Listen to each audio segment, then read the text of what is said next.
And hello, welcome everyone. So in the last video, we actually made a new class right here in the models. So ls models, we made a new class called component.cs and component.list.cs. So component.list.cs is just a class that holds that component list, and we want to add this component list class or thing as a singleton. Okay, so we are going to use the dependency injection to push this component list right into our page model. Okay, so to do that, we actually have to open up the Program.cs file, and of course make sure it's injected properly in our pages. So what am I going to open up with Vim? Okay, I already did this before. So Vim Program.cs, which help us to manage the dependency injection, the component list and component.cs file and under models, as well as the pages.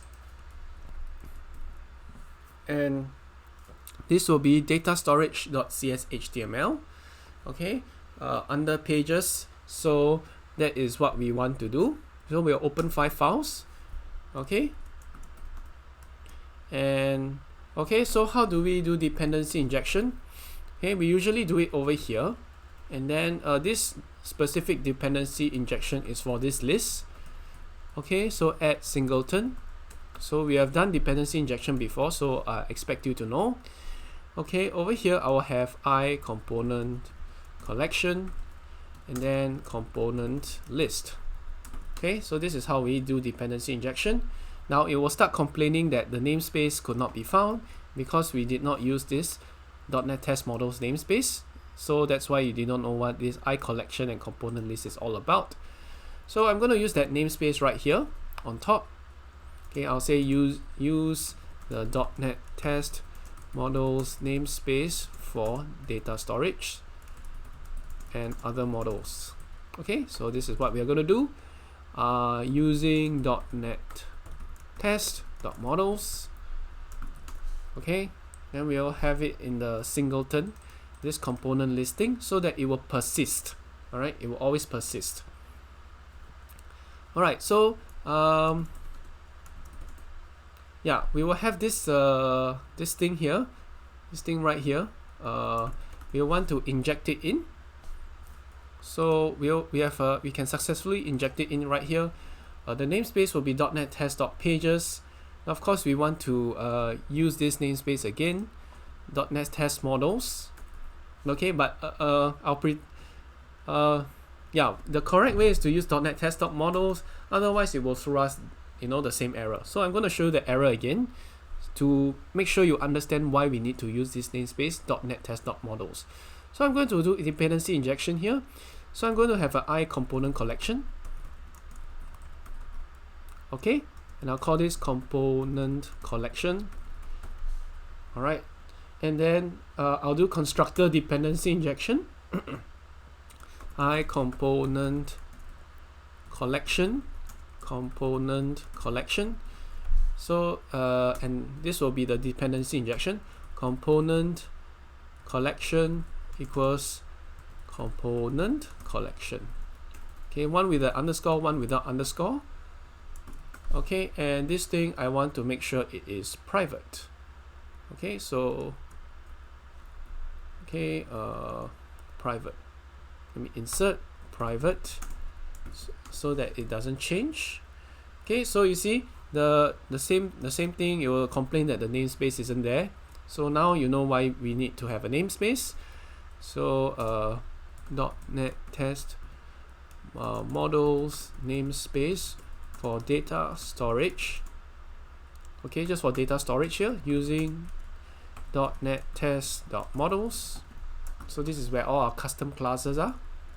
See, when we build, it should be okay. So now we have our component collection ready as a singleton object, and then of course we can well, once this get function is there, all right, once this get function is there, I want to start displaying the list. Okay, so component collection dot well, what do I want to do? Populate list. Okay, that's what I want to do.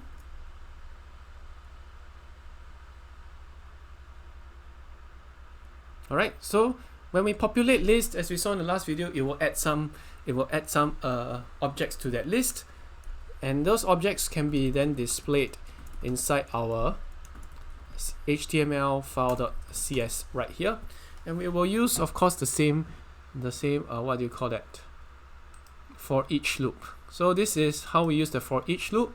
Here's a Stack Overflow, so thanks to whoever's here. Okay, so we'll use a for each loop on that list. Okay, so how do we use this for each loop? Okay, I'm going to put the for each loop here. Okay, open, add for each, and then of course the way you type for each is just is very similar to how you write a function, or write a new method or write a new function. So you just type add for each, and then you put a normal two brackets where you put the whatever you want to enumerate through, and then that's how we do it. Okay, so how do we do this? Okay, so we want to do a for each on this component collection thing. So let's do the for each on this component collection thing. Component collection. Alright, so where is this component collection found? It's actually found under our data storage model. Okay, our data storage model is right here.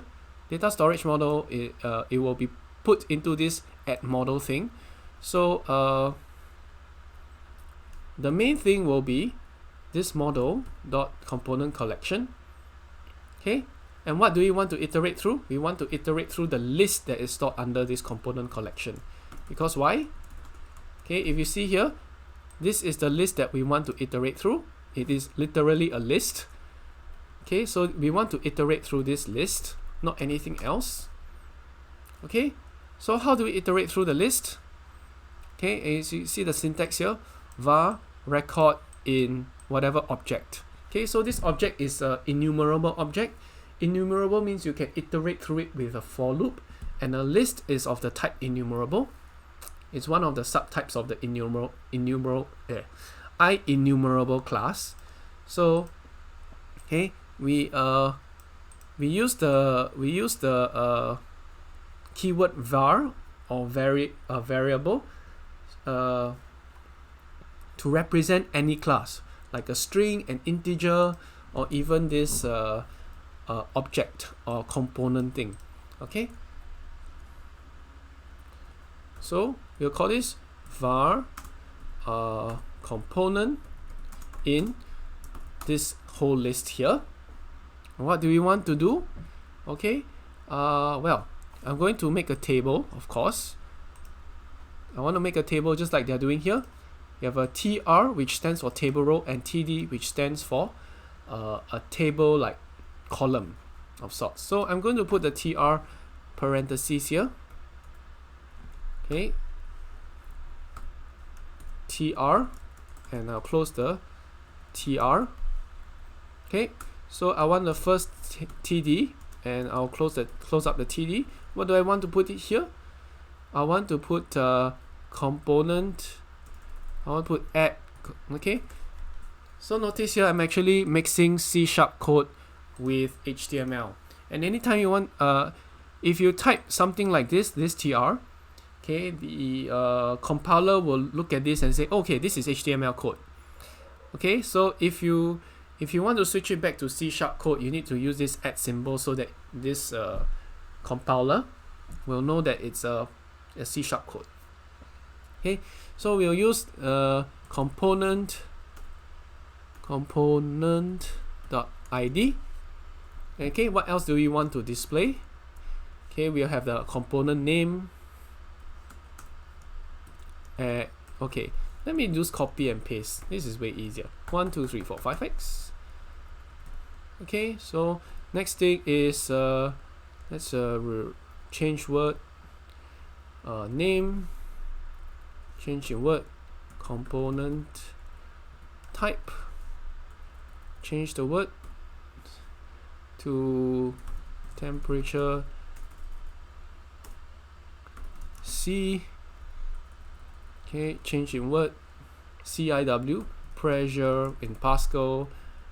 Okay, change in Word, mass flow rate, kgs. So I'm just actually looking here and then I'm putting it here. Okay, so everything should be okay. And then now it's complaining data storage component collection is inaccessible due to its protection level.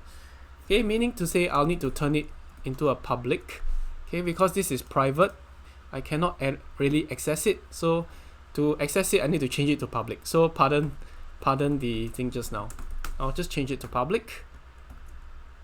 Okay. It says component doesn't contain a definition for mass flow rate kg/ss. Okay, so it's probably a typo. Kg per second. Okay, kg per second. Right, so I'll just put insert here. I'll put per second, kg per second. Okay. Okay, so it builds up nicely. All right. And let's take a look at our page under data storage. And you'll see that yes, it has all of these items right here. If you keep reloading, the list will just get longer and longer. It's very ugly, but it sort of works. So why does it get longer and longer? Because every time we press this, we reload. Okay, every time we reload, yeah. Every time we reload, this onGet function is activated. What onGet is that every time you load the page, okay, every time we load the page, we sort of have a particular function being activated. So every time we reload the page, we are adding we are actually adding what do you call that? Adding things into the list so that the list actually gets longer and longer and longer. Okay, not ideal, but you know, that's what's happening. Okay, to make it a bit more aesthetically pleasing, we're going to include the table body and table head under the HTML stuff. Okay, so you need to enclose this table row and everything with of course a table keyword. Let's open in a new line and we'll put table and /table or /table, and I'm going to auto indent all of this by using visual to select all of this and pressing the equal sign. Okay, makes it much nicer to look at. Okay, so let's see whether it is more aesthetically pleasing this time round. So yeah, it's more aesthetically pleasing. Yeah, so every time I reload, the list just keeps getting longer and longer. It's not ideal, but you know, it does its job, right? And of course, I'm going to put this under a table body and table head. T body, and over here I'll put a T /T body. Alright, so that's a table body and a table head. Okay, I'm going to put a table head as well, just for beautification, make it nicer to look at and more comprehensible. Okay, so I'm going to put this table row here. I'm going to yank this, I'm going to paste it here. Okay, what am I doing here? I'm just making it like more beautifying this thing so that at least it looks better. So I'm going to auto indent again by pressing the equal sign. Okay. Okay, I'm going to change in the bracket. Oops. Undo that. What did I just do? Oopsie.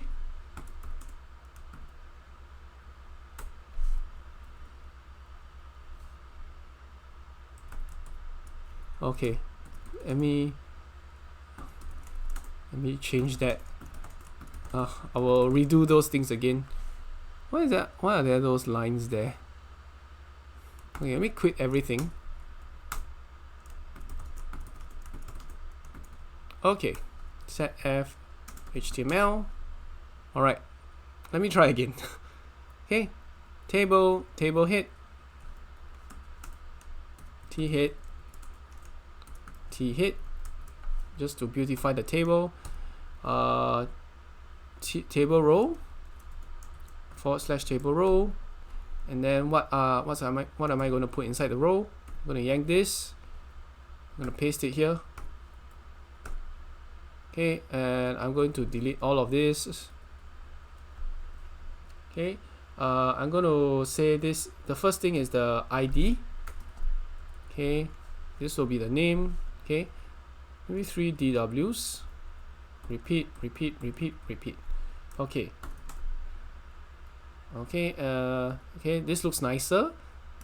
At least I have a descriptive thing for the table. And now I'm going to put the equal sign to auto indent. Okay, so now at least there's some measure of thing we can do. Alright, yeah, this is so much better. Okay, at least this bunch of things actually makes sense. Okay, so every time we reload the page, things get added to this page. We'll have more and more components being added, 3 at a time, because we activate this populate. We activate this populate component function, populate list function, every time we reload the page. So that's not really the best way of doing things. Okay, not the best way of doing things. Now, is this a way? Okay, and the thing about this singleton is that it works well, except when you have to shut down the whole server and get it up again. So all your data is kind of just lost over here. All right. So that's the bare minimum to get things started, is to add a singleton service of a list, so that we can we don't lose our data every time we reload the web page. Okay. So okay. So let's give ourselves some controls to play with this thing. So what I want to do is to give us a button to delete everything. Okay, I'm going to have a button to help us delete everything. So I'm going to put it at the top. I'm going to put it at the top here, and then I'll put a button. Okay, type equals to submit. Okay, we did submit buttons before. Okay, class equals to button primary. In case you don't know where I'm looking at this from, I have a second screen. Okay, I have a second screen, and I'm looking at my the GitHub page over here. Wait, where's the? I'm looking at my GitHub page right here. Or rather, I'm looking at another Git repository, the Git repository experimental branch, and I'm literally just copying and pasting it here. So what am I looking at as a reference? So I'm going to look at the experimental side, and I'm looking at this pages dataStorage cshtml. No way am I remembering all how to have buttons by memory. Okay, so I'm actually just having all of these things here, and I'm like copying word for word what's going on. Okay, so I'm using this thing as a reference. Let's see how much I've been talking. Okay, it's almost 20 minutes. But yeah, let's have us a clear button and a populate add some components button. Okay, so so button is a button primary class. Okay, style equals to width 150 pixels, ASP, page handler equals to clearAll. So this literally does what it says. I want it to clear all entries. Clear all. Then I'm going to put button. And then at least we'll have a button down there with which to press, with which to press. Okay. And I want to put it under the title, not above it. Okay, the title is right here, so I'm going to put it above the table. but under the title. Okay, at least I have a clearAll right here. Of course, when I click it, it does nothing, absolutely nothing. So we'll need to make another function here. It says public void on, okay, on what? On post something. Okay, on post clearAll. Okay, on post clearAll. Okay, when this button is pressed, I want it to do something useful, i.e. clear everything out of the page. Okay, so let me do a backwards. Okay, let's look at our component list, and what we want here is to use the clear list function. Component collection, I want to use the clear list function, clear list. All right, so once I save it, I should be able to start clearing the list. Of course, this doesn't work yet. I have to actually restart everything. Okay, I clear all. Well, the page actually clears everything, but since I actually load the page, I'm activating this onGet function, and it will populate the list. Okay, so let's add another button called fill. Okay, populate.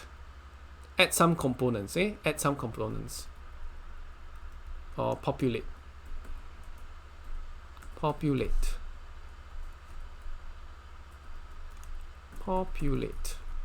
Alright, that's it.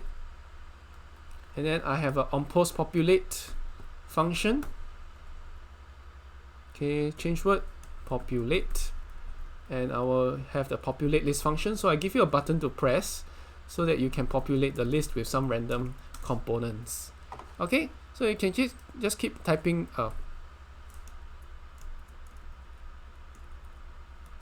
Okay, where's the, yeah, let's reload. Okay, if I click the populate button, it doesn't do anything now. Probably there's some bug. Populate.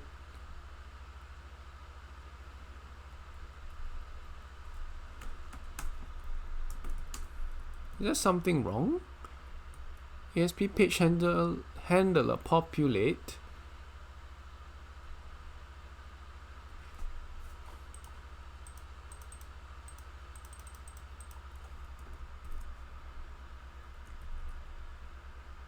Okay, for some reason this thing is not really working the way I wanted. But of course, if I keep reloading, the thing will work. If I click clear all, clear all is not clearing all my list. Okay.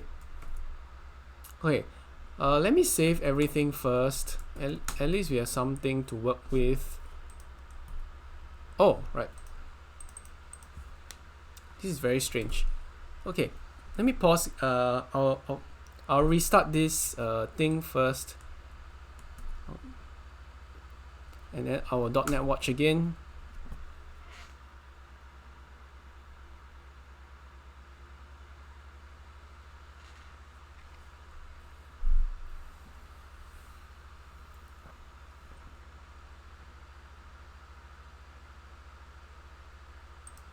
Okay. Let's go to test page. We'll go to dataStorage, clear all, populate. Come on, populate.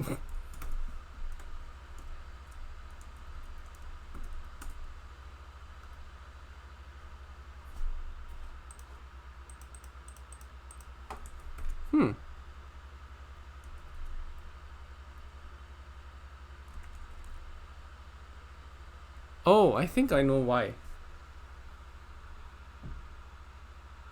I forgot this has to be part of a form, right? I forgot this as part two. This has got to be part of a method, a form thing.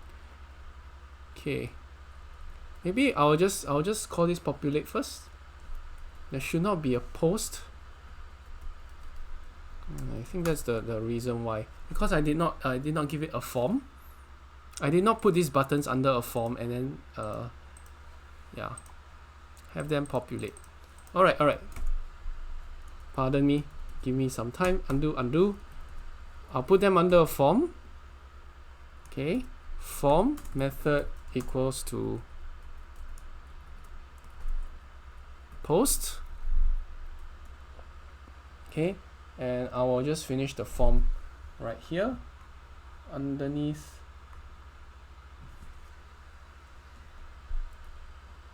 Underneath here, open form.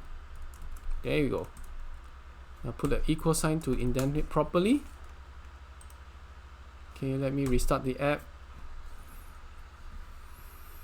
Okay, I think now this should work because the form method here is post. Let me put a clearAll, populate.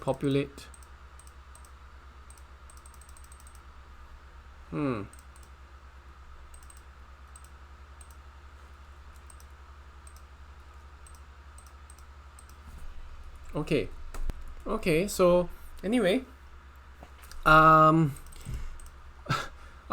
a few fiddlings here and there, I find that the main thing I needed to do was to make sure that this the web page that I was loading when I reloaded this whole page was cleared properly. So usually it will have this clearAll handler right here. The handler here will be called clearAll, and when I keep reloading this page clearAll, this entire page will be empty. Okay, so what I need to do is to delete this and then make sure it's on the data storage page. Then I will click the populate or clearAll in order to get things done properly. Okay, I'll navigate away and come back here. Okay, why is my populate thing not working? Alright, I think I kind of undid the form method thingy. So let me put back my form. Okay, and then of course after that save both sides, and then okay, I'll have my form method equals to post, and I'll open it up here. I'll do the form thing, indent it properly using the equal sign. I'll save this, I will reload everything. Okay, and I'll make sure I'm on the data storage page without any handlers. Then I'll click clearAll. Okay, once the handler is clearAll, literally everything will clear. I can click the populate, and now I will literally populate the list with things. Okay, a lot of things here. I click the clearAll button, everything clears. Okay, again, this is really ugly. I don't like the look of this. Okay, but yeah, so let me change this to, instead of a table td, I will have a th for table header. Okay, table header. And there's got to be a faster way to do this. I know there is in Vim a faster way to do this, but RH. Okay, I'll just replace all the D's with H right here using the full stop. RH. Press the R for replace, and then you have the H down there. Let me reload. Try again. Okay, clearAll. Okay, now we have the bolded things. It looks slightly better, but still looks horrible. But anyway, that's the thing. And of course, I want to delete the onGet thing, so I do not want any components in there. So let me resend. I will just load the data storage page, and okay, nothing is there. Okay, nothing is there at all. So, but we do have an empty list, so to speak. Okay, we have an empty list, and it's going to show nothing. Click the populate, and we'll have this thing populated. Click the clearAll, and everything will clear. All right. So we've given ourselves a way to manipulate the list and have it, reload in real time. And what's going on behind this is, yeah, we are loading a singleton. We're loading a singleton object. You're loading a singleton object into this component collection. Alright, and yeah, we have we have had a way to like deal with this lists a little better. Of course, we might want a nicer table style and all that. I don't know if there are some default table styles that are nice, but yeah, this of course, it shows that the data is there, it works. This whole thing actually works well with the dependency injection and everything. The lists, yeah, so I think that's all I have. I'm not going to beautify this list. I'm just going to add maybe a few more things, like, you know, I can add components one at a time, and then we'll deal with the repository maybe later on. Okay, but for now, that's all I have. I've shown you that how to use these for loops right here to actually get this component ID, name, component type, temperature, blah blah blah. And at least we have a basic table over here. Alright, so that's enough for this video. Thanks for watching. See you again.